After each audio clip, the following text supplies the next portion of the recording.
তিন জায়গায় প্রয়োজনে মিথ্যা বলা যায়। এক নাম্বার, আপনার ওয়াইফকে খুশি করার জন্য, সে একটু এরকম না বলে একটু কৌশল করে বললে খুশি হবে, ওটা বলা যায়। দুই নাম্বার, জীবন মরণের ব্যাপার, জান বাঁচানোর জন্য একটু কৌশল করে ঘুরিয়ে বললেন, এটা জায়েজ। তিন নাম্বার, দুইজন ঝগড়া লাগছে, তাদেরকে মিলিয়ে দেওয়ার জন্য কৌশল করে একটু মিথ্যা বলা, ঘুরিয়ে বলা যায়। দুইজনের মধ্যে দেখলেন যে সম্পর্ক খারাপ, একজনরে বললেন, ভাই সে তো ওই দিন আপনার ব্যাপারে অনেক প্রশংসা। কি আমার ব্যাপারে প্রশংসা? কি বললো? এই বললো আপনি নাকি এই করছেন ওই করছেন, অনেক প্রশংসা। লোকটার মন খুশি হয়ে যাবে তার ব্যাপারে, ঠিক কিনা?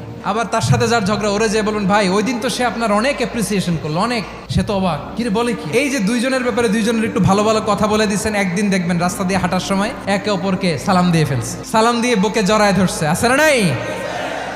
আবার মিলমিশ হয়ে গেছে। কিন্তু আমাদের স্বভাব হইলো, দুই প্রতিবেশী যদি একসাথে বসে একসাথে হাঁটে, দূর থেকে দেখলে আমাদের জলে, আছে না নাই?